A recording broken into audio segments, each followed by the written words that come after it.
Sige, so now let's proceed to thick-walled pressure vessels. So of course, the thickness with respect to the inside diameter should be greater than or equal to 0.07. So imagine this is the cross-section of your thick wall.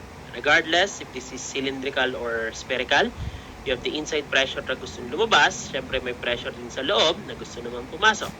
You have your inner and outer radii, okay? And you have the thickness difference between the two radii. Sa thick-walled pressure vessels naman, tatlo po ang i-consider nating stress. You have the axial, okay? This is the formula. You have the radial, medyo mahaba. Kung papansinin natin, dalawa po ang radial. You have radial outside. Pag ito ay outside radius, ito po ay outside radius. Pag naman inside radius yung radial. Okay? Isa lang haba naman yan. Isa lang ang pinapatanda ko yung tangential or the hoop stress, the maximum stress. Ito po yun. Okay?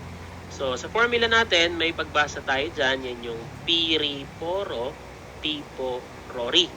Tapos, rori, yung denominator. Lahat ng radii dyan, naka-squared. Okay? Then, tangential, dalawa rin. May inner, outer. Maximum stress yan kasi ito naka-plus. Pag ginawa ko yung minus, babalik ka dun sa radial kanina. Okay? Ito yon, radial. Pag naman yung first term lang, yun yung axial. Kaya nga isa lang ang pinapatandaan ko. Ito na lang tangential. Ulitin ko lang, first term, axial.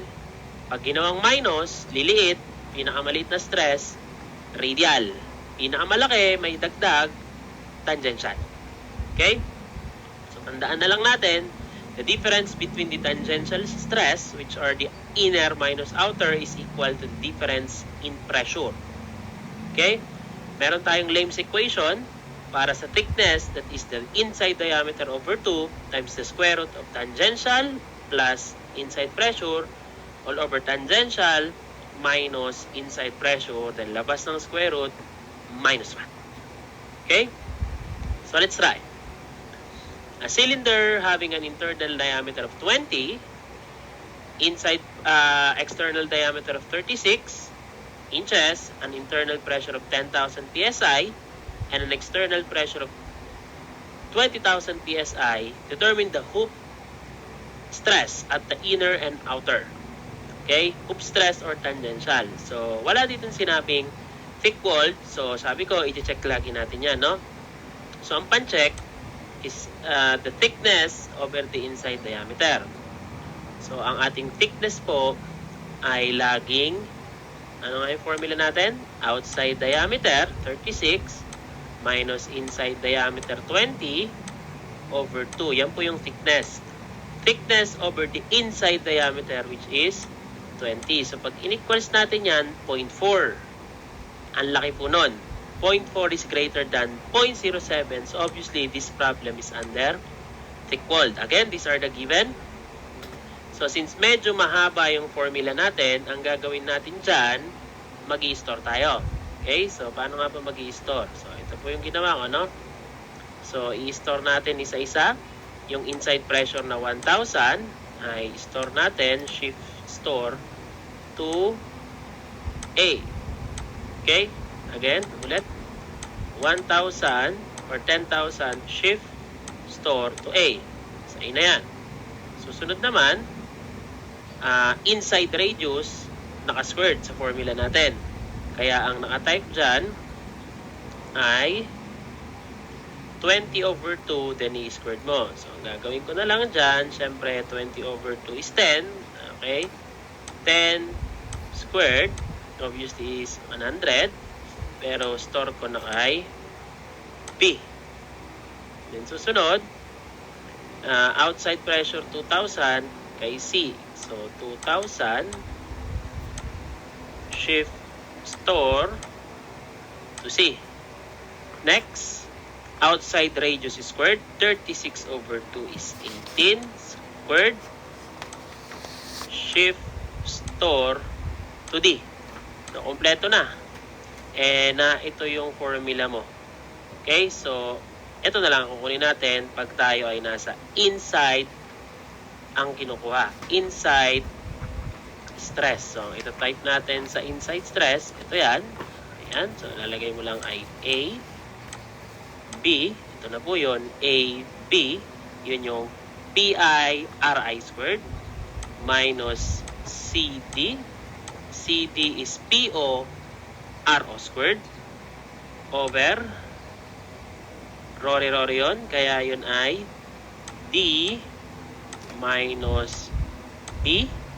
Pero kung gusto nyo mag-manual dito, wala namang pipigil sa inyo. Okay? Okay lang yun. Quantity A. Ito yung P po natin. Don't forget the quantity. A minus C. Pwede kayong mag-calc din kung gusto nyo, no? Times Rory. Kaya DB divided by D. Yan yung Rory ulit natin. D minus B. Then sa dulo, may multiplier tayo dito. Okay, so ang kukunin natin ay inside tensile stress na lang. Sorry, napindot ko yung calc natin. Equals ko lang. Yan, syempre, obviously, syntax error dahil kulang pa. 1 over RI tayo, kaya ang RI squared ay nasa B. Kasi yan po ang maximum inside. So, ang lalabas dyan ay 13,142.86 PSI. Okay? So, ang challenge lang dito ay yung formula mismo. Okay? Sige. So, isang problem pa tayo. So, a hydraulic control for straight motion utilizes a spherical tank that is connected to a cylinder with a piston diameter of 4.35 inches. The spherical tank maintains a pressure of 400. The pressure drop between the tank and the cylinder is 30. Determine the wall thickness of the work cylinder if it is made of cast iron having an allowable stress of 2,000. So, yung problem dito, imagine nyo lang, meron ang spherical tank. Yung spherical tank po, hindi mo i-design kasi meron na siyang design na ang pressure sa loob ay 400. Nag-extract ka ng pressure, pinadaan mo papunta sa cylinder natin. Yun po ang i-design mo. Determine the wall thickness of the cylinder. Okay? So, meron tayong formula sa Lehm's equation na ganito. So, kung isa-substitute natin yan, okay, sa Lehm's equation, ilalagay lang natin, you have your inside diameter, which is given, diameter, pag walang sinabi inside diameter of the cylinder to, divided by 2, times quantity, you have your square root, fraction yan. The design stress of the cylinder is given to be 2,000. 2,000 din sa baba. Plus, dito tayo mag-iingat, no? Sabi dyan, inside pressure nung cylinder.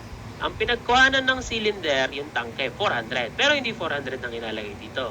Kasi sabi, there is a pressure drop between the tank, which is the spherical tank, to the cylinder, which is 30.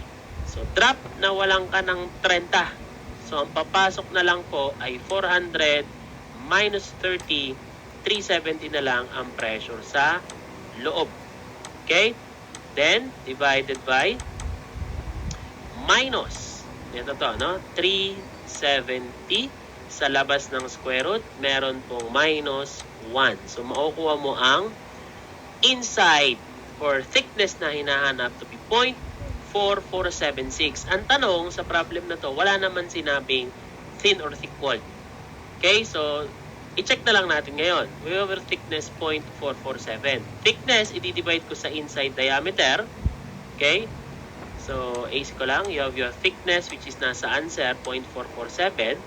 Then, your inside diameter is 4.35. So, equals natin, 0.1 greater than po yan ng 0.07. So, tama naman na thick walled siya. So, ang sagot mo ay 0.448 inch. Okay? Sige.